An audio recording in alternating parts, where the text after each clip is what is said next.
السلام عليكم، كيف الحال؟ ان شاء الله تكونوا بالف خير. الوصفه اللي عاد تشوفوا معايا اليوم طرطه كتجي راقيه شكلا ومذاقا، من اسهل الطرطات، يعني تقدروا تحضروها في نهار، كتجي رائعه في المذاق ديالها، لذيذه بواحد الكيك كيجي مفشفش وما تحتاجوش حتى تسقيوه بزاف، وحسن من الجينواز مليون مره.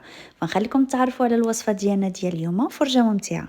واول حاجه كنحتاجو 3 حبات ديال البيض اللي ضروري خصنا نكونوا مخرجينهم من قبل من الثلاجه على الاقل واحد الليله. عندي هنا 150 غرام ديال السكر، وكنحتاجو الفانيليا، رشيشات ديال الملحه، وكنخفقوا هذا الشيء هذا مزيان حتى كيتضاعف الحجم ديالهم وكيرجع اللون للخليط ديالنا ابيض. من بعد كنضيفوا القياس ديالنا ديال الزيت شويه بشويه وحنا مستمرين في الخفق.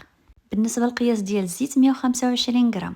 من بعد هنا كنضيف ياغورت طبيعي وكنخلط غير واحد شويه. من بعد كناخذ 220 غرام ديال الطحين، كنضيف له 16 غرام خميره ديال الحلويات ومعلقه كبيره ديال اللوز اللي مطحون. وكيف كتشوفوا كنبقى نغربل هادشي شويه بشويه، وكنزيدو الخليط ديالي وانا كنحرك غير بسباتولا من تحت نفوق وغير بشويه باش الخليط ديال البيض ما كينزليش.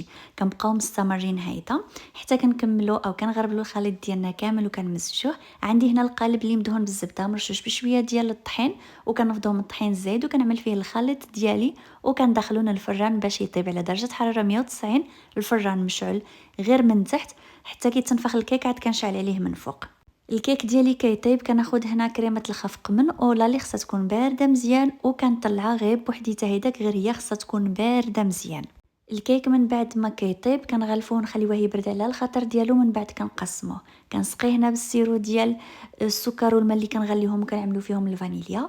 وهنا كيف كتشوفوا كنبدا نعمل الكريمه ديالي وكنقدم مزيان بهذه الطريقه هذه. من بعد كنعمل واحد الاطار هيدا بالكريمه باش في القلب ديالهم كنعمل القطع ديال الفراوله هيدا صافي، وكنحط قطعه اخرى ديال الكيك وتا هي كنسقي. هذا الكيك هذا ما تحتاجوش انكم تسقيوه بزاف، راه كيجي ما كيجيش ناشف، كيجي كيك فازك.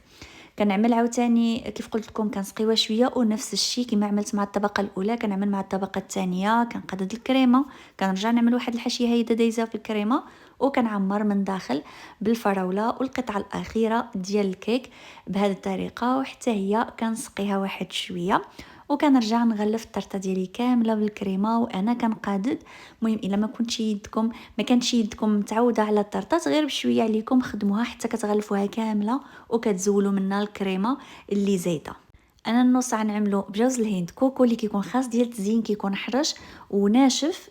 كنزين النص الاخر بكوكو والنص الاخر بالشعريه ديال الشوكولا، تكون نوعيه جيده باش كيجي المذاق ديالها مزيون. وهنا كنعمل الكريمه، كنحط قطع ديال الفواكه على حسب المتوفر عندكم. الكريمه الاخرى اللي بقات لي شويه زيت لا شوكولا ديال الدهن، وهي اللي عملتها من فوق مع الكركاع اللوز الشوكولات.